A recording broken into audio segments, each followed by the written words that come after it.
Hey guys, what's going on? Porter from Roll for New GM. This OGL thing continues over at D&D Shorts. He got an email supposedly from insider at WoTC. Um, so he made this big post on Twitter, huge leak from an insider at Wizards.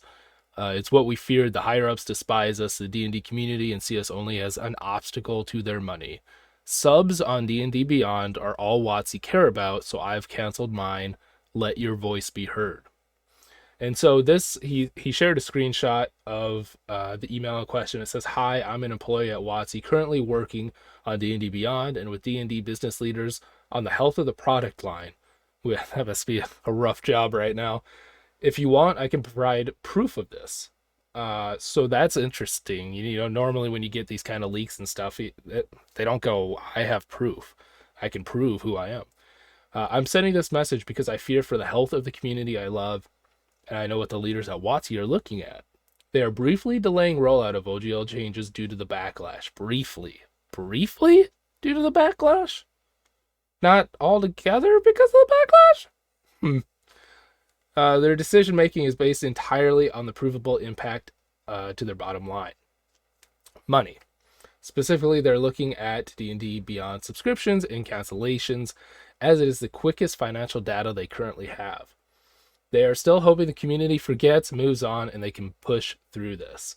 I've decided to reach out because at my time in WoTC, I have never once heard management refer to customers in a positive manner. Their communication gives me an impression they see customers as an obstacle between them and their money. The D&D Beyond team was first told to prepare to support the new OGL changes in online portal when they got back from the holidays. In leadership doesn't take any responsibility for the pain and stress they cause others. Leadership's first communication to the rank and file on the OGL was 30 minutes on 1/11/23. This was the first time they even tried to communicate their intentions about the OGL to employees. And even in this meeting, they blame the community for overreacting. Our bad. I will repeat, the main thing this leadership is looking at is D&D Beyond subscription cancellations. Hope your day goes well. P.S. I will be copying and pasting this message to all community leaders. So we can expect to see just a ton of people today come out with this email and share their thoughts and everything. And I think I think that's a great stand to take. I think a lot of us have a D&D Beyond subscription just because of how easy it made it. Just to have everything in one place, keep track of all your characters. The character creation process is great on D&D Beyond. It makes it really, especially for beginners, it makes it really simple. Takes you step by step. And then just the ability to add like homebrew to your campaign. If you start a campaign on D&D Beyond, you can easily, if you want to create stuff, you can easily throw it in and they can use it, or you can, go through the huge library of all the stuff that other people have created and just throw it into your campaign. It's a really awesome tool, and it sounds like, it's not them. It's WotC looking at this and engaging, what's going on. So I think it's a good idea just to cancel your subscription and let our voices be heard, because obviously we haven't really had much of a voice. Even with all the outrage, they just think we're little babies. And let me like kind of confirm why we're outraged. It's not even so much. I have had a lot of people talk about like, well, it's their IP, shouldn't they be able to make money?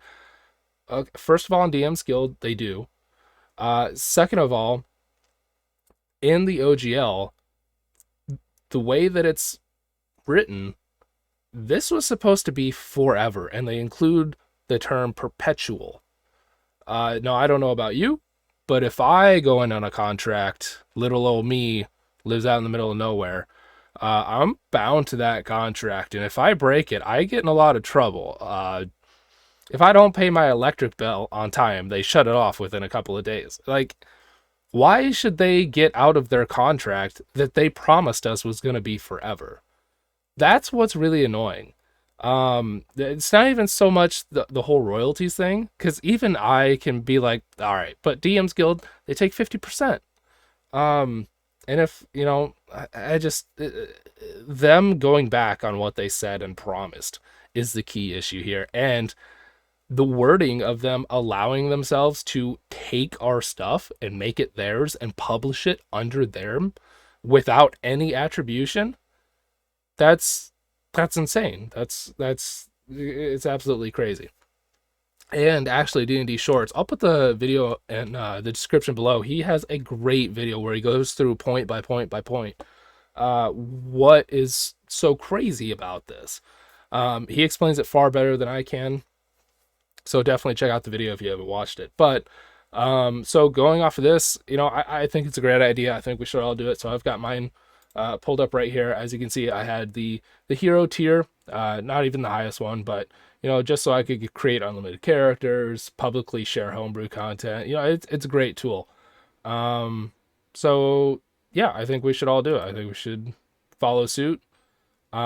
Feedback. Oh boy.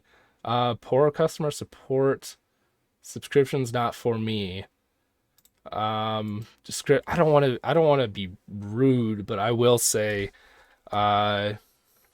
new OGL 1.1 changes has deterred me from your product. I'll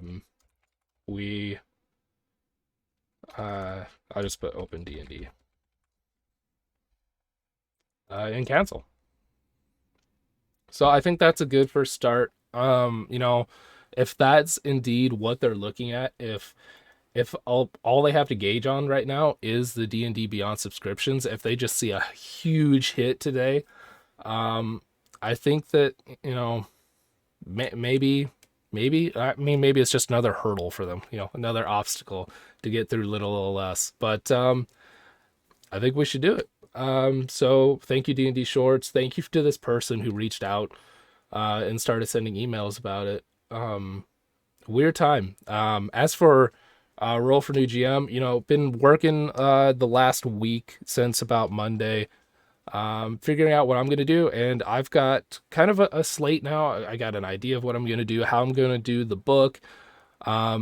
What I meant with my subclasses and stuff, their mechanics and everything's pretty specific to the D&D rule set.